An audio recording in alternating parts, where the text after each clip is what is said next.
Quelle est la différence entre conflit et violence? C'est le thème de ce podcast d'aujourd'hui.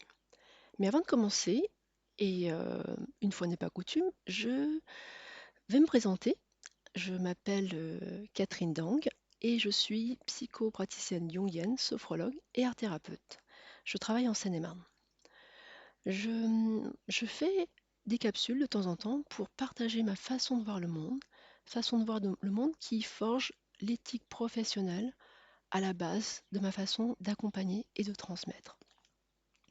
Cela peut paraître étrange que je parle de transmission dans la fonction qui est la mienne.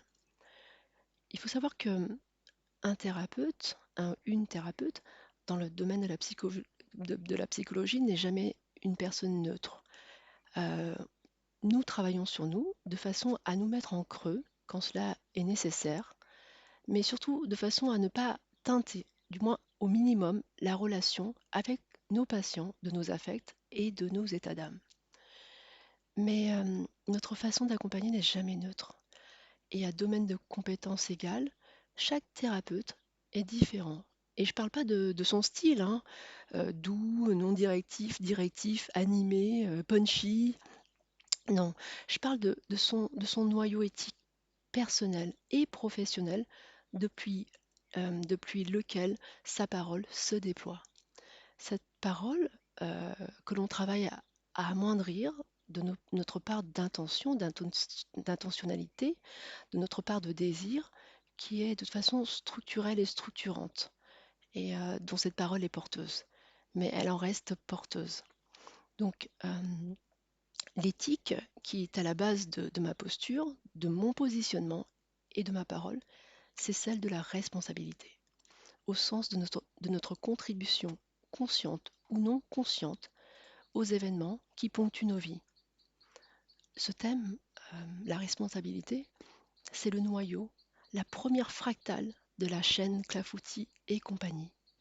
C'est c'est ce qui me porte en tant que thérapeute, mais aussi en tant qu'habitant de la Terre. Une Terre que j'aimerais contribuer à transmettre à travers cette valeur. Car sans conscience de sa responsabilité, l'individu pour moi n'est pas sujet à part entière. Il est seulement de sa part consciente, mentale, égotique, avec laquelle souvent malheureusement il projette ses malheurs sur l'autre, sur autrui. Et le travail, dans le prisme de la responsabilité, est un acte de courage. Courage parce que ce travail nous confronte souvent à ce qu'on n'a pas forcément envie de voir de nous-mêmes, hein. Parfois c'est pas très beau, parfois c'est un peu moche et parfois c'est aussi honteux. Donc c'est un acte de courage par lequel on réintègre des parts de nous-mêmes qui sont projetées sur l'autre par peur, parce que par déni et par voilà, tout plein de choses. Et pourtant ces parts, c'est la matière de l'œuvre de transformation alchimique par lequel passe le chemin d'individuation au sens de Carl Gustav Jung. Donc voilà, c'est pour ça que c'était l'éthique de responsabilité, c'est vraiment quelque chose qui est à la base de ma façon d'agir, d'être et d'accompagner. Vous l'aurez compris. Donc voilà, ce fut une présentation un peu longue, plus longue que d'habitude, mais j'avais à cœur de me découvrir un petit peu plus parce que les podcasts que je réalise n'ont pas une visée pédagogique, hein. Vous verrez que bon, il y a toujours plus qualitatif, il y a beaucoup plus complet que moi sur les sujets que je traite, mais ces podcasts sont simplement un partage d'une façon de voir le monde à un instant T de mon cheminement. C'est un partage d'humain à humain, de conscience à conscience, d'un savoir que je vous invite à incarner et, et à rayonner de la façon qui vous est propre. Il nous invite simplement à mettre de la conscience, de la lumière dans nos parts d'ombre. Nous sommes des artisans de lumière. Et, euh, et je vous rassure, c'est pas du tout dans le sens que l'énonce là aujourd'hui, ce n'est pas du tout mystique ni ésotérique. Et pour cela, je vous renvoie à mon dernier podcast sur le sujet. Voilà. Donc, revenons à nos moutons. Quelle est la différence entre conflit et violence? Donc, avant de commencer, je rappelle déjà que toute forme de violence, quelle qu'elle soit, et je dis bien qu'elle soit relationnelle ou physique, entre deux personnes, elle n'est pas acceptable, quelle qu'elle soit, quelle que soit sa forme. La loi française est claire. Les violences sont punies par la loi, qu'elles visent un homme ou une femme, qu'elles soient physiques, psychologiques ou sexuelles. Et en cas de violence, vous pouvez bénéficier de l'aide et de la protection, quelle que soit votre nationalité et la durée de votre séjour en France. Donc tout ça pour dire que la violence n'est jamais à prendre à la légère. Elle n'est pas acceptable, elle n'est acceptable en aucun cas. Donc ces violences peuvent être physiques, des coups et des blessures, elles peuvent être sexuelles, viol, attouchement, elles peuvent être économiques, lorsqu'on prive une personne de ressources financières et qu'on la maintient dans une dépendance. Elles peuvent être psychologiques, donc on parle parfois de harcèlement sexuel, pardon, de harcèlement moral, insulte ou menace. Et dans cette capsule, on va s'intéresser aujourd'hui à cette dernière catégorie de violence psychologique. Euh, et nous allons la définir, la violence psychologique, de façon différentielle par rapport au conflit. Donc, alors, revenons à la question de base, la différence entre conflit et violence. Donc le conflit, il oppose des points de vue entre deux personnes, alors que dans le cas de la violence, il y a une volonté marquée de la part d'une des personnes à anéantir, détruire l'autre. Cette destruction peut se faire par la violence physique, mais aussi psychique. Donc, au niveau de cette forme de violence, l'autre n'existe pas en tant que sujet. Alors, vous allez me dire, dans le cas d'un conflit houleux, le ton monte, on s'échange des noms d'oiseaux, mais quelle différence avec la violence dans ce cas? Eh bien, si on peut faire typer les choses, on peut dire que la différence s'observe au niveau du trait de la relation, la forme de l'échange et la finalité de l'opposition. Dans le cas du conflit, au niveau de la relation, elle est, elle est droite, elle est symétrique. Les deux personnes sont sur un même niveau d'égalité. Au niveau de l'échange, la différence de point de vue se fait dans le langage. On parle, on ne frappe pas. Et elle amène à une discussion allant jusqu'au débat, un débat plus ou moins engagé. En termes de finalité, la finalité, c'est quand même de se rencontrer autour d'un compromis qui amènerait les parties à s'ajuster l'une à l'autre, de façon à ce que chaque personne y trouve plus ou moins son compte. Ça, c'est le conflit. Lorsque on a affaire à la violence, déjà au niveau de la relation, au niveau du trait, donc on est en biseau.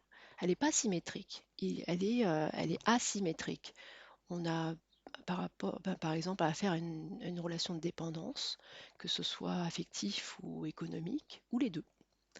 Au niveau de l'échange, il n'y a pas de réciprocité, c'est une relation de pouvoir où une des parties cherche à avoir le dessus sur l'autre. En termes de finalité, la domination par l'un, c'est le but recherché et elle se fait au détriment de l'autre personne. Et ça se termine souvent dans un rapport de soumission et de domination. Donc, si on y regarde de plus près, nous voyons que la différence fondamentale s'observe au niveau du rapport à l'altérité. Du rapport à l'altérité. Dans le cas du conflit, l'autre existe, l'autre personne fait partie de l'équation, amenant à un compromis qui finalement prend la forme d'une co-construction à deux ou à plusieurs. En tout cas, c'est quelque chose qui s'ajuste, qui se bricole, mais qui se co-construit. Dans le cas de la violence, l'autre personne n'existe pas dans ce rapport, qui vise pas du tout une solution commune et collégiale. En fait, c'est pas du tout une équation avec des inconnus, des variables, mais si on reste sur le plan mathématique, c'est plutôt une déclaration d'entier. La personne dominante prend toute la place, il ne reste plus aucun espace propice à la discussion et à l'autre, en fait, et donc à l'ajustement des deux personnes. C'est un rapport de soumission et domination. Dans le cas du conflit, l'autre personne existe en tant que sujet, alors que dans le cas de la violence, l'autre n'est pas un sujet, mais est vu comme un objet. Dans ce sens, il y a pas de reconnaissance de l'autre comme une altérité. Et ça, avec toutes les conséquences que cette perception, cette non-reconnaissance de l'altérité peut amener lorsque une personne n'est plus vue comme un sujet mais comme un objet. Et dans les cas extrêmes, on a vu ce qui s'est passé pendant les années 40 et 45. Donc, revenons à notre sujet. Alors, comment est-ce qu'on fait la différence pour savoir, comment est-ce qu'on fait pour savoir si on est dans une situation de violence ou de conflit? Bien, dans certains cas, la plupart du temps, la différence, elle est marquée. Il n'y a pas de doute possible. Euh, quand vous prenez une baffe, clairement, c'est de la violence. Mais en fait, vraiment, ce qui fait vraiment, si c'est pas le cas, donc dans le cadre d'une violence non physique, euh, elle se fait grâce à une émotion. C'est elle qui fait signal dans une situation de violence. L'émotion, c'est la peur. Dès lors qu'il y a de la peur ressentie par une personne au cours et à cause des modalités d'un échange, c'est qu'il y a potentiellement une forme de violence. Alors, j'ai ajouté sciemment à cause des modalités d'un échange, parce que euh, on ne peut pas, on ne peut pas oublier qu'il y a des situations où l'ego, au sens des mécanismes qui visent à protéger l'individu, entre dans l'équation et émet un signal en activant aussi l'émotion de peur. Et ce, en lien avec une situation passée, qu'elle soit conscientisée ou non. Et cette situation, cette mémoire, elle n'a rien à voir avec l'échange en cours, mais quand même, elle vient teinter la perception de la personne qui se sent victime avec un ressenti de peur. Et ce qui est important à retenir, c'est que dans le cas de la violence, de la vraie violence, ce sont justement les modalités même de la discussion qui génèrent de la peur chez une personne et pas la mémoire d'une situation passée ou qui n'a pas de lien direct avec ce qui est en train de se dérouler, avec l'échange. Donc par exemple, premier exemple, si une des deux personnes hausse le ton de façon brusque, avec une gestuelle menaçante, bah, c'est le signal que quelque chose de la situation est en train de basculer dans la violence. Ce signal, c'est la peur que ressent l'une des personnes. Et là, on sent bien que la modalité de l'échange, elle est plus ajustée. Par exemple, deuxième exemple, en revanche, si une personne va parler de façon plus ou moins animée d'un sujet et ce sujet, dans son contenu, active chez l'autre personne la mémoire d'une situation similaire dans laquelle elle aurait été victime de violence, eh bien, il est possible que l'ego de la personne émette un signal dans le but de protéger la personne, sous la forme aussi de l'émotion de peur. Ici, ce n'est pas la modalité de l'échange qui est responsable de la peur ressentie, mais c'est un élément dans le passé qui, à travers l'ego, active l'émotion de peur chez la personne. Et ça, ce n'est pas de la violence. Voilà. Donc, à partir de là, comment on peut se fier à la peur pour identifier les situations de violence? Déjà, à quoi elle sert la peur? On l'a dit, la peur, c'est un signal euh, qui permet à une personne face à une situation donnée d'avoir trois options. La fuite, l'attaque et la sidération. Dans les trois cas, le sentiment de peur est identifiable par la personne et la personne qui sait plus ou moins qu'elle n'est pas censée être à l'endroit où elle se trouve. Dans le cas de la sidération, elle sait qu'elle n'est pas au bon endroit, mais elle est paralysée, elle est incapable d'agir. Mais elle a conscience qu'elle fait face à une personne ou un environnement qui est dangereux pour elle. Et ça la met pas en sécurité en tout cas. Mais on verra que c'est pas toujours clair. Et par exemple, dans le cas des contextes, en contexte professionnel, par exemple, il y a des situations de violence interpersonnelles qui peuvent être recouverts par le vernis de certains codes sociaux. Donc, il s'agit par exemple de milieux professionnels où souvent on sait qu'il n'est pas de bon ton d'avoir un ton plus haut que l'autre et qu'il est plutôt bien vu d'avoir une attitude égale et équanime. Ce qui n'empêche pas dans les entreprises de constater des cas de harcèlement et qui amènent à leurs victimes à faire des burn-out. Ça, c'est un premier exemple, le cas professionnel. Ça peut être également le cas lorsqu'une figure de référence, une personne à qui vous portez une grande estime, ou bien vous prêtez un supposé savoir, lorsque cette personne vous impose un point de vue, ou vous attribue un tel ou tel travers, ou tel défaut, ou quelque chose, une accusation qui est blessante. Ça peut être au sein d'une famille, ça peut être un ami, disons un soi-disant ami, ça peut être dans le cadre d'une institution religieuse, pédagogique ou autre. Ça peut être aussi dans un espace psychothérapeutique. Et oui, malheureusement, ça peut arriver.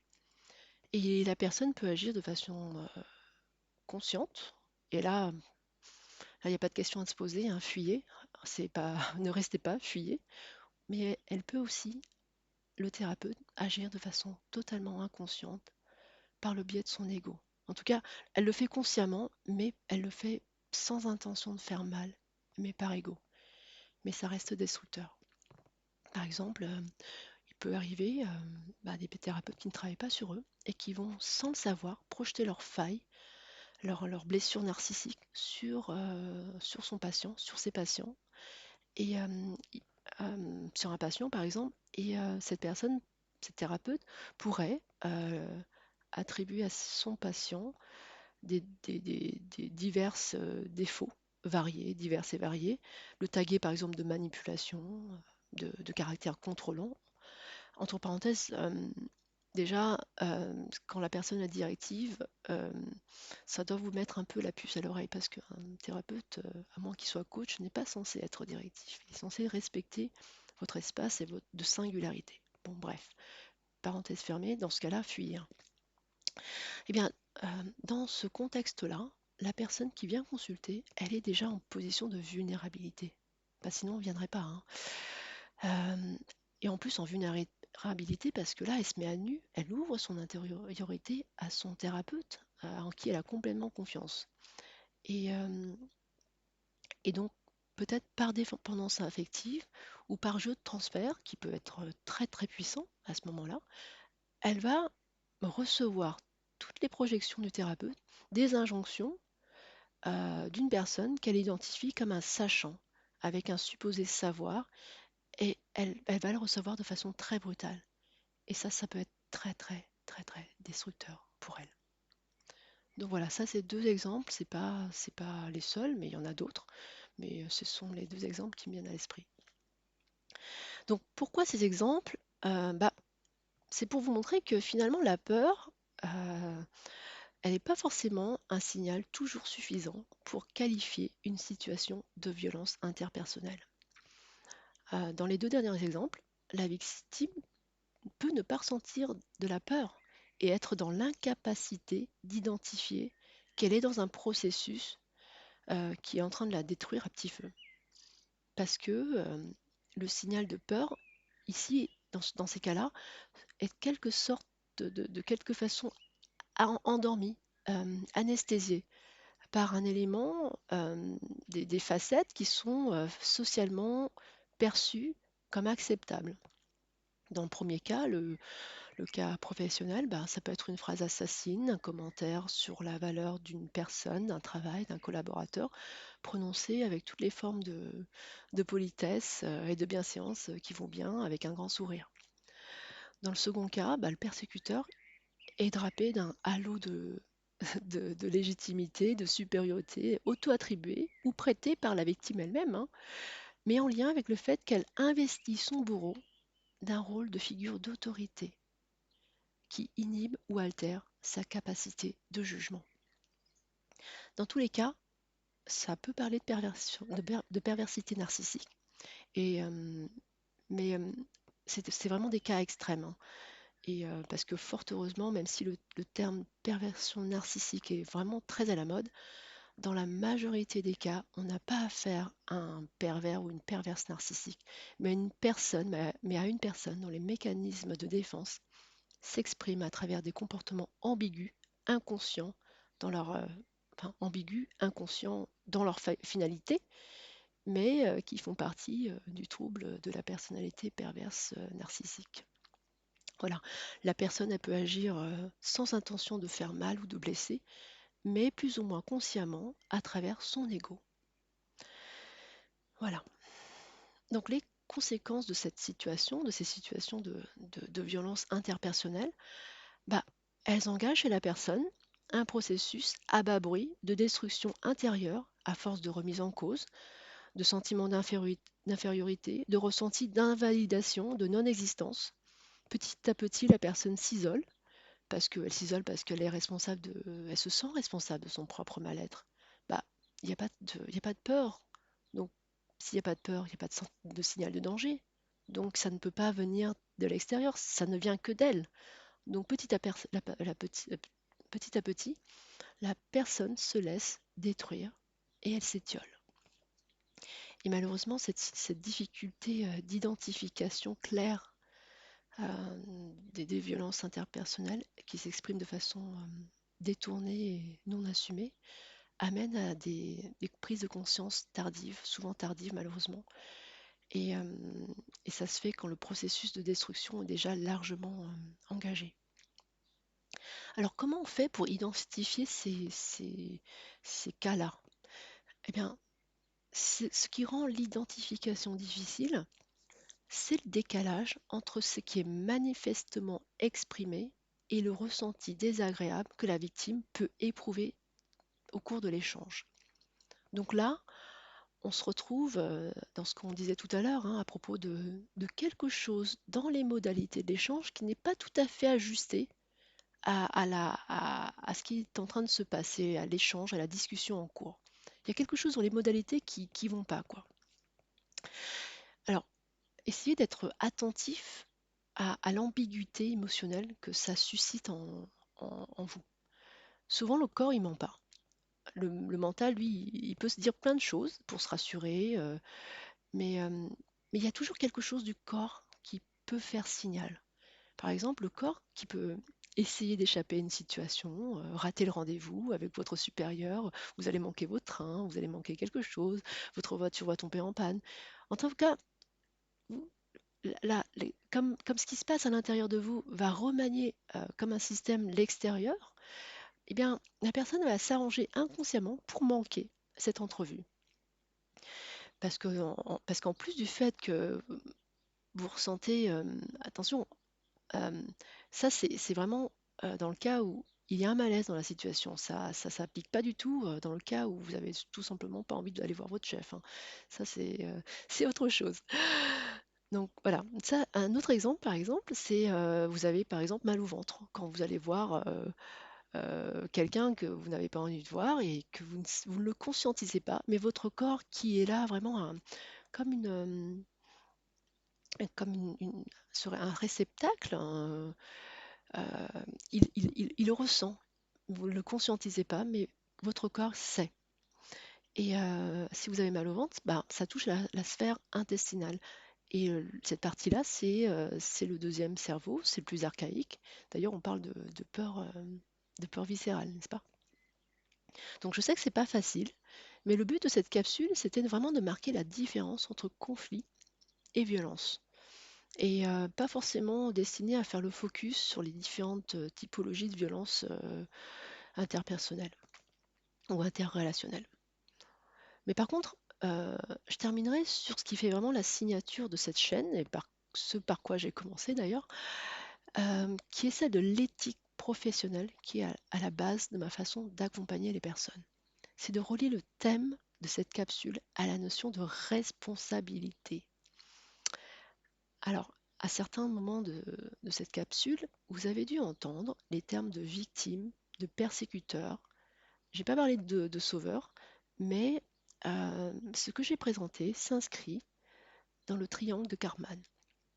C'est ce qui modélise de façon systémique et dynamique les rapports interpersonnels selon une typologie basée sur trois rôles, les trois rôles que je viens de citer, hein, victime, bourreau et sauveur. Dans ce système, aucun rôle est une solution pérenne. Une victime appelle toujours un bourreau qui vient la persécuter ou un sauveur qui va l'enfermer petit à petit dans une situation de dépendance. Le sauveur, quant à lui, attire les victimes qui viennent le vampiriser de ses ressources, de son énergie, et à force, il en a marre, et en a assez, et peut devenir à son tour bourreau. Quant au bourreau, toute considération éthique à part, c'est pas non plus le rôle le plus enviable, hein. Son rôle ne tient qu'à sa capacité à rester dans sa toute-puissance. Et c'est pas vraiment serein comme position.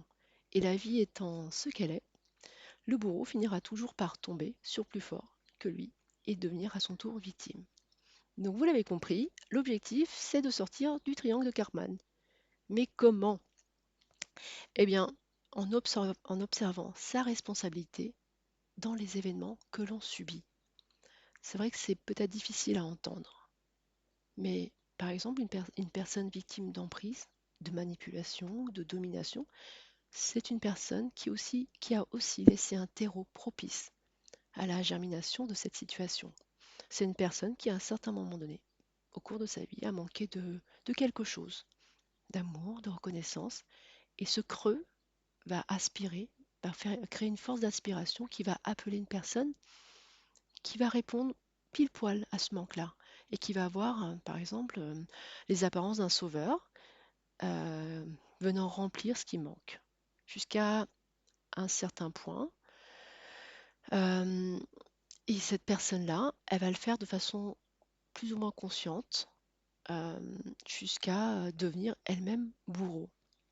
Donc attention, si c'est intentionnel, celui de devenir bourreau, on a affaire à un pervers narcissique, donc fuyez.